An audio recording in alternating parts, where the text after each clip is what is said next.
है? काल ब्रह्म छिपकर क्यों रहता है? जानने के लिए देखें ये वीडियो। काल के 21 ब्रह्मांडों का अंतिम छोर है, वहां पर इसने एक और गुप्त स्थान बना रखा। काल भगवान ने एक महाब्रह्मांड के इक्विवेलेंट, और उसमें भी नकली सतलोक, अलखलोक, अगमलोक की रचना, अकैलोक की रचनाएं कर रखी है। वहां पर इसने एक तपतशिला बना रखी है।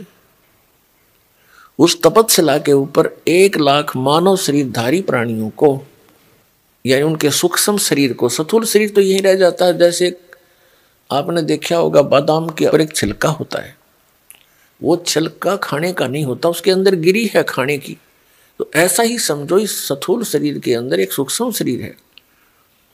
उसके अंदर जितना भी हम जीवन भर में, सारे जीवन में मनुष्य शरीर के अंदर जो भी खाते पीते हैं, जो व्यसन करते हैं, आप देखते हो कि इस शरीर के अनुकूल नहीं है शराब और ये मांस और तम्बाकू, सुल्फा, बुक्की, यानी ये नशीली वस्तुएं शरीर के अनुकूल नहीं है, और हम फिर भी जबरदस्ती इसमें ठोक रहे हैं।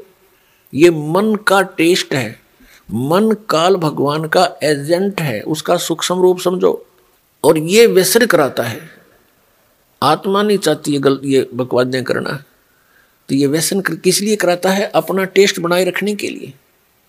जो ज़्यादा व्यसन करते हैं, शराब पीते हैं, मांस खाते हैं, चटपटे आहार करते हैं, सुल्फा, भांग, तम्बाकू पीते हैं, अफीम खाते हैं, इनके अंदर ज़्यादा गंध भर जाता है सूक्ष्म शरीर में, और उसको फिर तपतशिला पर डाला जाता है। तपतशिला एक बहुत बड़ी पत्थर की टुकड़ी है, तवे टाइप की, तवा होता है जैसे, बड़ी तई देखी होंगी आपने हलवाइयों के पास, ऐसी कढ़ाई टाइप सी। तो उसमें 1 लाख मानव शरीरधारी प्राणियों के सूक्ष्म शरीर को डाल दिया जाता है, और वो स्वतः प्रज्वलित रहती है, इतनी हीट रहती है उसके अंदर। उसके ऊपर गिरते ही सभी प्राणी जैसे खील भूनते हैं चावलों की, ऐसे चटक मटक करते हैं, चटक पटक के, और वहीं गिरते रहते हैं, बाहर जा नहीं सकते। वहाँ कुछ ऐसा अट्रैक्शन बना रखा है उसने। वो मरते नहीं प्राणी, पर हाहाकार मच जाती है, और फिर उनसे गंध निकालता जो सारा जीवन में इन्होंने खाया है, पिया है, उसका अंश सूक्ष्म शरीर में रहता है। उस अंश को इतना गर्म करके ही निकालता है वो, उस सारे जीवन के आहार के अंश को, और फिर उसको ये खुद खाता है। ऐसे 1 लाख मानव शरीरधारी प्राणियों का ये काल भगवान, ये ब्रह्म नित आहार करता है। तो परमात्मा ने अपनी प्यारी आत्मा गरीबदास साहिब जी को ये सब व्यवस्था दिखाई।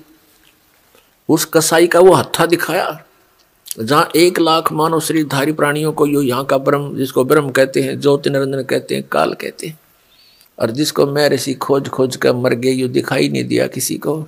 इसने प्रतिज्ञा कर रखी है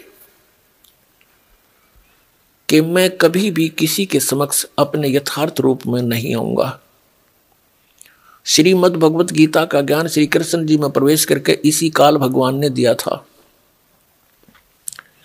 7वें अध्याय के 24 और 25 श्लोक में कहा कि अर्जुन, ये मेरा विराट रूप है। काल ने कहा था कि अर्जुन, मैं कभी भी अपने वास्तविक रूप में किसी के समक्ष नहीं होता, अपनी योग माया से मैं छुपा रहता हूं, और ये मूर्ख जन समुदाय जो सामने खड़े हैं, ये मुझे अव्यक्तम माम व्यक्तिम आपनम मनन्ते अबुधा, ये बेबुद्धि के, मंदबुद्धि के लोग मुझ अव्यक्त को, अव्यक्त माने मैं गुप्त रहने वाला हूं, और मुझे ये कृष्ण रूप में, व्यक्ति रूप में आया हुआ मान रहे हैं। आई एम नॉट कृष्ण, मैं कृष्ण नहीं हूं।